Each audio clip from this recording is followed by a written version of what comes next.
Hello friends. अनाज का व्यापारी बोला कि कल मैं एक धनी व्यक्ति की पुत्री के विवाह में गया था। नगर के बहुत से प्रतिष्ठित व्यक्ति उसमें शामिल थे। शादी की रस्में पूरी होने पर दावत हुई और नाना प्रकार के व्यंजन परोसे गए। एक थाल में एक मसालेदार स्वादिष्ट लहसुन का व्यंजन रखा था, जिन्हें उठा उठाकर हर आदमी रुचिपूर्वक खा रहा था, किंतु एक आदमी उसे नहीं खाता था। पूछने पर उसने बताया कि मैंने एक बार लहसुन के कारण ऐसा घोर कष्ट उठाया कि अभी तक नहीं भूला। सब लोगों की उत्कंठा और बढ़ी और सब उस व्यंजन को खाने के लिए उस पर जोर डालने लगे। गृह स्वामी ने कहा कि यदि आप इसे नहीं खाएंगे तो मैं समझूंगा कि मेरे अन्न का आपने निरादर किया है। उस पर बहुत जोर डाला गया तो उसने कहा, मैं इसे चख तो लेता हूँ, किंतु इसके बाद मैं 40 बार फला घास की राख से और 100 बार साबुन से हाथ धोऊंगा। मैंने यह सौगंध खाई है कि इसी प्रकार के से लहसुन खा सकता हूँ। मैं अपनी प्रतिज्ञा को भंग नहीं कर सकता। गृह स्वामी ने ढेर सारी विशेष राख, साबुन और गर्म पानी का प्रबंध किया।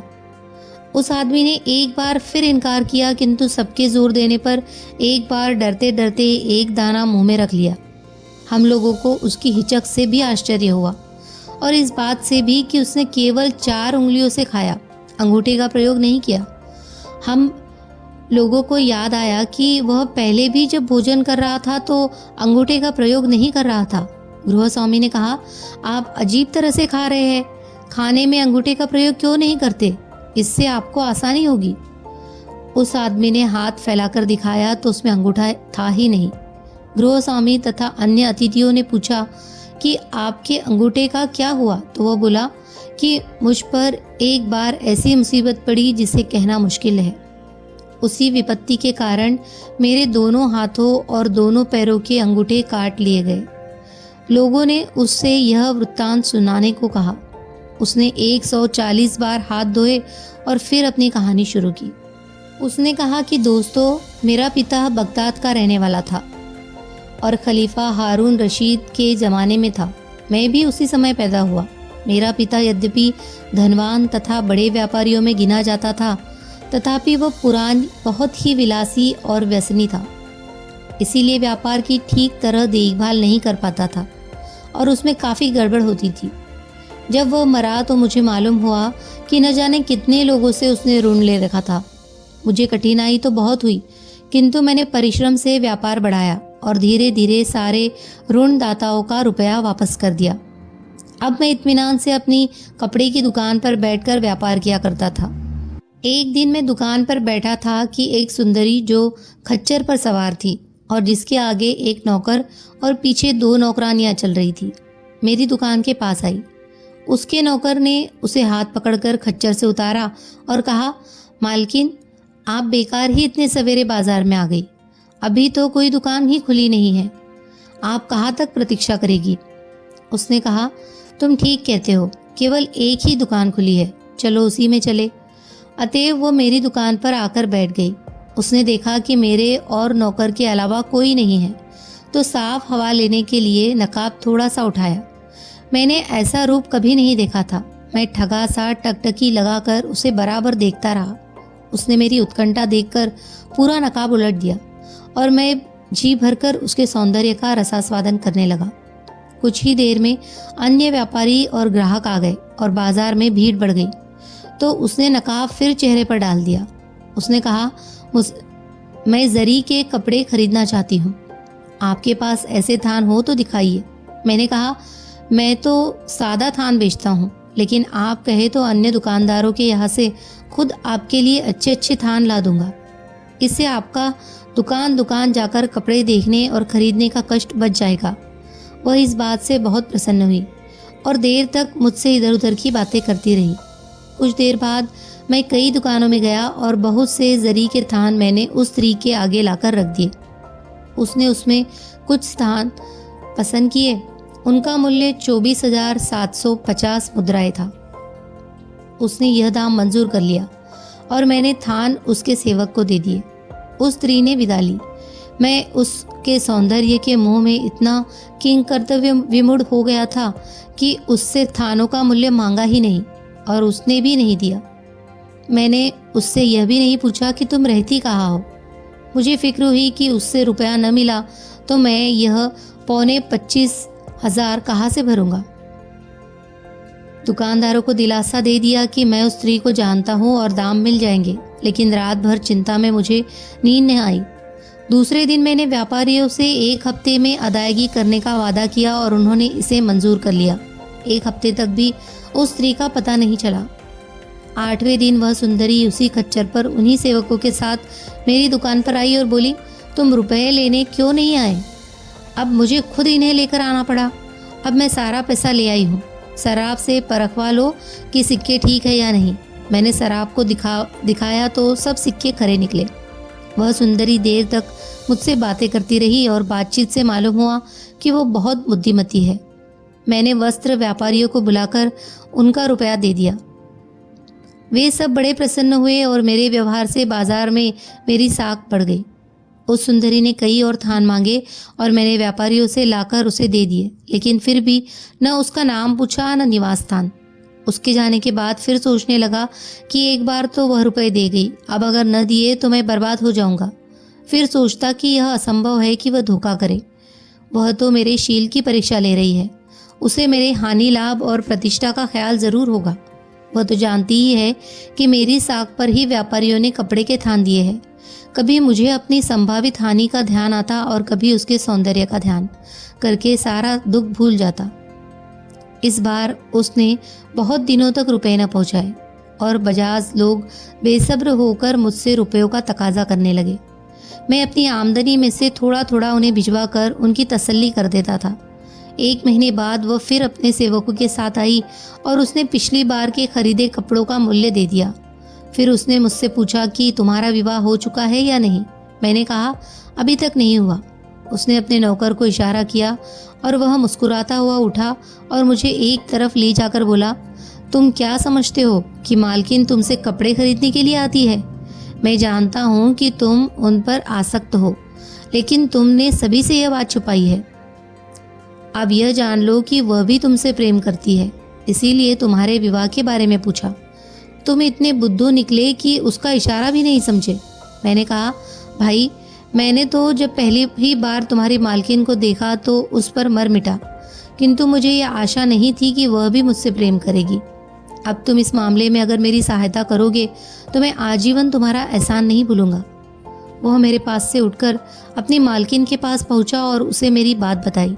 वह सुंदरी अपनी सेविकाओं को कुछ इशारा करके उठ खड़ी हुई और फिर मुझसे बोली, मैं अपने नौकर को तुम्हारे पास भेजूंगी, वह जैसा कहे वैसा करना। यह कहकर वो चली गई। मैं कई दिन तक नौकर की बाट देखता रहा। जब वह आया तो मैंने उसे उस सुंदरी की कुशलक्षेम पूछी। उसने कहा कि तुम बड़े भाग्यवान आदमी हो, वह तुम पर अत्यधिक मोहित है। उनका बस चलता तो अभी तुम्हारे पास पहुंच जाती। मैंने कहा, वह बहुत ही शीलवती जान पड़ती है कि इतने संयम से काम लेती है। उसने कहा, तुम्हें इसीलिए उनके शील पर आश्चर्य हो रहा है कि उन्हें जानते नहीं हो। वह खलीफा हारून रशीद की पत्नी जुबैदा की सहेली है। बीवी उन्हें बहुत प्यार करती है। उन्होंने उनके बचपन ही से उन्हें पाला पोसा है। वह जनान खाने की सारी व्यवस्था करती है। जुबैदा कई बार उनसे विवाह करने को कह चुकी है। अब उसने कहा कि एक व्यापारी है, आप अनुमति दे तो उससे विवाह कर लूँ। बीवी ने कहा, अच्छी बात है, लेकिन उस व्यापारी को एक बार देखने के बाद ही मैं शादी के लिए अनुमति दूंगी, इसीलिए मैं तुम्हें लेने आया हूँ। मैंने कहा, मैं तैयार हूँ, जब भी चाहो मुझे ले चलो। उसने कहा, ठीक है, लेकिन तुम जानते हो कि खलीफा के महल में कोई बाहरी आदमी नहीं जा सकता। मैं तुम्हें और किसी तरकीब से ले जाऊंगा। तुम आज शाम को नदी के किनारे बनी फला मस्जिद में मेरी राह देखना। मैंने बड़ी प्रसन्नता से उसकी बात स्वीकार की। शाम को मैं उस मस्जिद में जाकर बैठ गया। थोड़ी ही देर में एक डोंगी आकर किनारे से लगी। उसमें कई संदूक रखे थे। मल्लाहों ने डोंगी किनारे से बांधी और एक काफ़ी लंबा संदूक लाकर मस्जिद में रख दिया और नाव पर चले गए। नाव पर आया हुआ एक नौकर वहीं रह गया। कुछ देर में वह सुंदरी वहाँ आई। मैंने कहा, मेरे लिए क्या हुक्म है? वह बोली, बाद में बातें होगी, इस समय बात करने की फुर्सत नहीं है। तुम सिर्फ इस लंबे संदूक में जाकर लेटे रहो। मैं संदूक में लेट रहा तो उसने संदूक में ताला लगा दिया और सेवक से कहा कि इसे नाव पर पहुंचा दो। नौकर ने मल्लाहों को पुकारा और वह संदूक जिसमें मैं था नाव पर पहुंचा दिया। वह सुंदरी भी नाव पर बैठ गई। मैं संदूक के अंदर पड़ा पड़ा अपने भाग्य को कोसने लगा कि अच्छी खासी जिंदगी छोड़कर किस मुसीबत में फंस गया। नाव खलीफा के महल के मुख्य द्वार के समीप जा लगी। सारे संदूक द्वार पर पहुंचा दिए गए। द्वारपालों के पास सारी चाबियां थी और देखे भाले बगैर कोई चीज अंदर नहीं जा सकती थी। प्रधान द्वारपाल उस समय जो सो रहा था, उसे जगाया गया तो वो बहुत झुंझलाया और कहने लगा कि मैं संदूकों की एक एक चीज देखूंगा। सुंदरी ने चुपचाप अपने नौकरों से कहा कि सारे संदूक द्वारपाल को दिखाए बगैर अंदर ले आओ। ऐसा न हो कि वह संदूकों को खोलकर देखे और भेद खुल जाए। किंतु द्वारपालों ने ऐसा नहीं होने दिया। वे सारे संदूक प्रधान द्वारपाल के पास ले गए। सबसे पहले वही संदूक रखा जिसमें मैं था। सुंदरी की प्रधान द्वारपाल से बहस होने लगी। मैं इस बहस को सुनकर अंदर ही अंदर सूखा जाता था। यह तो स्पष्ट ही था कि अगर मुझे संदूक में पाया गया तो खलीफा मुझे अवश्य मृत्युदंड देंगे। लेकिन मेरी प्रेमिका ने प्रधान द्वारपाल को संदूक नहीं खोलने दिया। वो बोली, तुम अच्छी तरह जानते हो कि जुबैदा की आज्ञा के बगैर कोई चीज अंदर नहीं ले जाती। इस संदूक में बड़े व्यापारियों से खरीदा हुआ बहुत सा कीमती और नाजुक सामान है। तुम उसे निकालोगे तो वे चीजें टूट फूट जाएगी। इसके अतिरिक्त एक पतले कांच के घड़े में मक्के से लाया हुआ जमजम का पवित्र जल है। वह कांच का घड़ा अगर टूट गया या अन्य वस्तुएं नष्ट हो गई तो तुम्हें इसकी जवाबदेही करनी पड़ेगी और जुबैदा के हाथों तुम्हें कठोर दंड मिलेगा। प्रधान द्वारपाल इस बात से डर गया। वह चुप हो गया। सुंदरी ने गुलामों से सारे संदूक अंदर पहुंचाने के लिए कहा और उन्होंने ऐसा ही किया। किंतु अंदर जाकर भी मेरी मुसीबत खत्म नहीं हुई। संदूक के खुलने के पहले ही अचानक वहां खलीफा आ गया। उसने बहुत से संदूक देखकर पूछा कि इनमें क्या है, और न जाने उसे क्या सूजी की हुक्म दिया कि सारे संदूकों का सामान मुझे दिखाया जाए। सुंदरी ने बड़े बहाने बनाए, लेकिन खलीफा टस से मस न हुआ। विवश था। उसने एक एक संदूक खोलकर दिखाना शुरू किया। मेरा संदूक इस आशा में आखिर तक डटा रहा और उसने अंतिम संदूक जिसमें मैं बंद था खोलकर दिखाने का आदेश दिया। मित्रों, आप लोग सोच सकते हैं कि उस समय भय से मेरी क्या दशा हुई होगी। अगर कोई मुझे काटता तो बदन से खून न निकलता, किंतु उस सुंदरी ने बड़ी समझदारी से काम लिया। उसने हाथ जोड़कर कहा, सरकार, इस संदूक के खुलवाने का आग्रह न करे। इसमें जुबैदा के काम की खास चीज़ें हैं। जुबैदा की अनुमति के बगैर मैं इसे नहीं खोल सकती। खलीफा ने हंसकर कहा, अच्छा, फिर न खोलो इसे। और यह कहकर वह चला गया। मेरी जान में जान आई। सुंदरी ने सेवकों से सारे संदूक अपने निवास कक्ष में पहुंचवाए। जब सारे नौकर चले गए तो उसने मेरा संदूक खोला और मुझे एक जीना दिखाकर कहा कि ऊपर के कमरे में बैठो, मैं थोड़ी ही देर में आऊंगी। मैं ऊपर गया तो उसने जीने का ताला लगा दिया।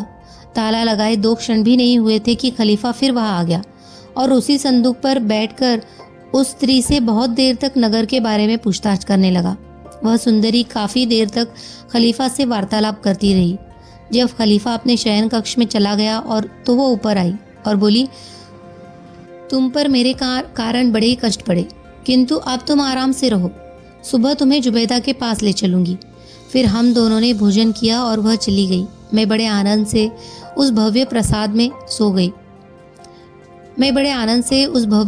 में सोया। मुझे बड़ी प्रसन्नता थी कि यद्यपि यहाँ तक पहुँचने में बड़ी कठिनाइयाँ हुई और खतरे उठाए, किंतु अब तो किसी बात का खटका ही नहीं है। मुझे ये भी खुशी थी कि इतनी सुंदर और बुद्धिमती स्त्री स्वयं मेरे प्रेम में ग्रस्त है। सुबह वह मेरे पास आई और मुझसे बोली कि चलो, मैं तुम्हें जुबैदा के पास ले चलती हूँ। इसके साथ उसने मुझे खलीफा की पत्नी से बातचीत और व्यवहार करने के तौर तरीके भी बताए। उसने वे सभी संभव प्रश्न जो जुबैदा मुझसे पूछ सकती थी बताए और यह भी बताया कि उनका क्या उत्तर दूँ। उसने मुझे एक स्थान पर ले जाकर खड़ा कर दिया और कहा कि जुबैदा अपने शयनागार से निकलकर यही बैठती है। यह कहकर वो चली गई। वह कमरा इतना शानदार था कि मैं चकराया सा खड़ा रह गया और आंखें फाड़ फाड़ कर चारों ओर देखने लगा। सबसे पहले 20 दासियां आई। वे उस तख्त के सामने जो जुबैदा के बैठने के लिए बिछा था 2 पंक्तियों में खड़ी हो गई। फिर 20 अन्य दासियों के मध्य हंस जैसी चाल चलती हुई जुबैदा आई और तख्त पर बैठ गई। वह गहने और भारी पोशाक से इतनी लदी हुई थी कि मंद गति ही से चल सकती थी। वह उसी रत्न जड़ित सिंहासन पर बैठ गई। सब दासियां अपने अपने उचित स्थान पर खड़ी हो गई और मेरी प्रेमिका जो जुबैदा की खास मुसाहिब थी, बड़ी आन बान से जुबैदा के दाहिनी ओर खड़ी हो गई। अब एक दासी ने मुझे इशारा किया कि झुककर सलाम करो। मैंने तख्त के आगे जाकर अपने सिर को इतना झुकाया कि वह जुबैदा के पाँव से लग गया। मैं बराबर इसी दशा में रहा और सिर तभी उठाया जब जुबैदा ने मुझे उठाने के लिए कहा। उसने मेरा नाम, पेशा, कुटुंब आदि आदि के बारे में प्रश्न किए, जिनका मैंने यथोचित उत्तर दिया। जुबैदा मेरी शक्ल सूरत देखकर और मेरी बातें सुनकर प्रसन्न हुई। उसने कहा, मैं चाहती हूँ कि तुम्हारा विवाह अपनी मुँह बोली बेटी से करूँ। मैं विवाह की तैयारियों के लिए आदेश देती हूँ। 10 दिन बाद तुम्हारा विवाह हो जाएगा। 10 दिन तक तुम इसी तरह होशियारी से रहो। इसी अवधि में मैं खलीफा से तुम्हारे विवाह के लिए अनुमति भी ले लूँगी। मैं जुबैदा से विदा लेकर अपने कमरे में चला गया। मेरी प्रेमिका कई बार मौका निकालकर मेरे पास आती और बातचीत करके चली जाती। मैं बड़ी सुख सुविधा से वहाँ रहने लगा। जुबैदा ने इस अवधि में खलीफा से विवाह की अनुमति भी ले ली और शादी के समारोह के लिए बहुत सा धन दिया। रोज़ ही वहाँ गाना बजाना और तरह तरह के खेल तमाशे होने लगे। 10वें दिन हम दूल्हा दुल्हन ने नहा धोकर मूल्यवान वस्त्र पहने। शाम को दासियों ने हम लोगों के सामने नाना प्रकार के व्यंजन खाने के लिए परोसे। एक रकाबी में वही लहसुन का व्यंजन था जो आप लोगों ने मुझे खिलाया है। मुझे वह बहुत अच्छा लगा और मैंने अन्य चीज़ों की बजाय उसे अधिक खाया। दुर्भाग्य से खाने के बाद मैंने अच्छी तरह से हाथ नहीं धोए, यूं ही रुमाल से हाथ पोंछ लिए। रात और बीती तो दासियों ने वहाँ बहुत से दिए और मोमबत्तियाँ जलाई और देर तक नाच और गाना बजाना होता रहा। जब रात काफ़ी ढल गई तो दासियों ने हम दोनों को शयनगार में पहुँचा दिया। मैंने अपनी पत्नी को जब अपनी गोद में खींचना चाहा तो वह बड़े क्रुद्ध स्वर में चीखने चिल्लाने लगी। सारी दासियां यह देखने के लिए दौड़ी आई कि क्या हो गया। मैं तो इतना घबरा गया था कि उससे पूछ ही न सका कि क्या बात हो गई। दासियों ने पूछा कि मालकिन, ऐसी क्या बात हो गई कि आप इतनी नाराज़ है? हमसे कुछ भूल हो गई तो बताइए। मेरी पत्नी चीख कर बोली, इस अभागे को मेरे पास से तुरंत हटाओ। मैंने डरते डरते पूछा, सुंदरी, ऐसा क्या अपराध मुझसे हुआ कि आप मुझे अपने पास ही से हटा रही है? उसने कहा, तुम दुष्ट भी हो और असभ्य भी। तुमने लहसुन का पुलाव खाया और हाथ भी अच्छी तरह नहीं धोए। ऐसे गंदे आदमी से मुझे हार्दिक घृणा है। तुम्हारे हाथों की बदबू से अभी तक मेरा दिमाग फटा जा रहा है। ये कहकर उसने दासियों को आज्ञा दी कि मुझे ज़मीन पर गिराकर दबाए रहे। दासियों ने ऐसा ही किया। उस सुंदरी ने हाथ में चमड़े का चाबुक लेकर मुझे मारना शुरू किया और तब तक मारती रही जब तक खुद पसीने पसीने न हो गई। फिर उसने दासियों से कहा कि इसे दरोगा के पास ले जाओ ताकि वह इसका दाहिना हाथ जिससे इसने पुलाव खाया था काट डाले। मैं अपने मन में पश्चाताप करने लगा कि इतने छोटे से अपराध पर मेरा हाथ काट डाला जाएगा। इतनी मार मेरे लिए यथेष्ट नहीं समझी गई। वह बावर्ची जिसने उसे पकाया था और वह दासी जिसने मेरे सामने वह रिकाबी रखी थी, ऐसा करने के पहले ही क्यों न मर गए? मेरी पत्नी की निष्ठुरता तो जैसे कि तैसी रही, किंतु हर एक बांदी मेरी दशा से दुखी होने लगी। उन सभी ने मेरी पत्नी से कहा, मालकिन, अब गुस्सा थूक दो। इसके अपराध और मूर्खता में संदेह नहीं, किंतु यह बेचारा तुम्हारी प्रतिष्ठा और तुम्हारी सुरुचि को क्या जाने। इसे काफ़ी सज़ा मिल चुकी है, अब इसके अपराध क्षमा हो। वह बोली, हरगिज़ नहीं। इसे ऐसी सज़ा मिलनी चाहिए कि यह हमेशा याद रखे कि लहसुन खाने के बाद हाथ धोना ज़रूरी होता है। इसके बाद इसके पास कुछ ऐसी निशानी होनी चाहिए जिससे यह अपने अपराध को हमेशा याद रखे और फिर यह अपराध न करे। दासियों ने फिर एक स्वर से अनुनय की विनय की तो वह चुप हो रही और उस कमरे से उठकर चली गई। सारी दासियां भी उसके पीछे चली गई। मुझे उसी कमरे में बंद कर दिया।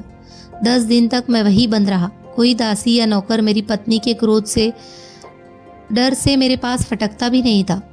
सिर्फ एक बुढ़िया दिन में 2 बार आकर खाने पीने के लिए मुझे कुछ दे जाती थी। एक दिन उससे मैंने अपनी पत्नी का हाल पूछा। उसने कहा, वह तो बीमार पड़ी है। तुम्हारे हाथ की लहसुन की बदबू उससे बर्दाश्त नहीं हुई। तुमने लहसुन का पुलाव खाकर हाथ क्यों नहीं धोए? मैंने कहा, अब तो जो हो गया वह हो ही गया। मैं सोचने लगा कि इन स्त्रियों की नज़ाकत की भी हद नहीं है और क्रोध की भी।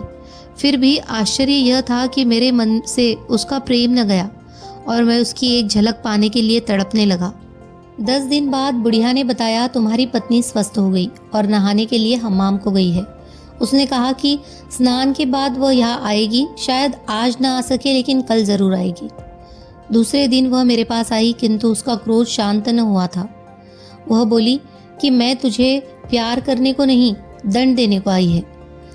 यह कहकर उसने फिर दासियों को आज्ञा दी कि मुझे जमीन पर गिरा दे। उन्होंने मुझे जमीन पर गिराकर मुझे अच्छी तरह दबा कर रखा और मेरी निर्दयी पत्नी ने छुरी लेकर मेरे दोनों हाथों और दोनों पाँवों के अंगूठे काट डाले।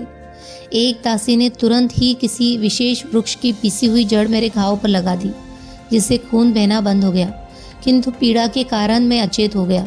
जब मुझे होश आया तो उन्होंने मुझे थोड़ी मदिरा पिलाई, जिससे मेरे शरीर में शक्ति आ गई। मुझे फिर भी अपनी पत्नी की खुशामद करनी ही थी, क्योंकि उसकी कृपा के बगैर मेरी जान न बचती। मैंने उससे कहा कि अब मैं कभी ऐसा दुर्गंध युक्त भोजन नहीं करूँगा, और करूँगा भी तो 140 बार हाथ धोऊंगा। उसने कहा, फिर मैं भी उस कष्ट को जो तुम्हारे कारण मुझे हुआ है भूल जाऊंगी। अंततः हम लोग आनंद पूर्वक पति पत्नी की तरह रहने लगे, किंतु मुझे यह बड़ा कष्ट था कि शाही महल में मुझे छुप कर रहना पड़ता था। मेरी पत्नी मेरे कहे बगैर ही मेरे दुख को समझ गई और उसने एक दिन जुबैदा से यह बात कही तो उसने मेरे अलग घर में रहने के लिए 50,000 अशरफियाँ दी। मेरी पत्नी ने मुझे 10,000 अशरफी देकर कहा कि नगर में कोई अच्छा मकान खरीद लो ताकि हम वहाँ रहें। मैंने शहर में एक अच्छा मकान खरीद लिया, उसे बहुमूल्य वस्तुओं से सजाया और कुछ दास दासियाँ भी मोल ली। हम दोनों सुखपूर्वक रहने लगे, किंतु कुछ समय के बाद ही मेरी पत्नी बीमार होकर मर गई। मैंने दूसरा विवाह किया। कुछ दिनों के बाद वह स्त्री भी मर गई। फिर मैंने तीसरा विवाह किया, किंतु मेरी तीसरी पत्नी भी काल कवलित हो गई। मैंने विचार किया कि यह घर ही मनहूस है, इसमें रहना नहीं चाहिए।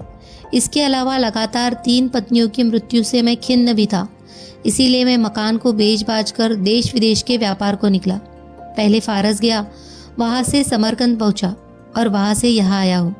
अनाज के व्यापारी ने ये कहकर बादशाह से पूछा कि कहानी कैसी है। उसने कहा, ईसाई की कहानी से तो अच्छी है, किंतु कुबड़े की कहानी को नहीं पहुँचती। अब यहूदी हकीम ने कहानी शुरू की। अगर आपको कहानी अच्छी लगी हो तो कहानी को लाइक कीजिए, शेयर कीजिए और कमेंट कीजिए। और अगर आप भी जानना चाहते हैं कि यहूदी की कहानी क्या थी तो हमारी आने वाली अलिफ लैला की कहानी सुनिए। और अगर आप अलिफ लैला की कहानियों को पसंद करते हो तो हमारी अलिफ लैला की प्लेलिस्ट को चेक कीजिए। धन्यवाद।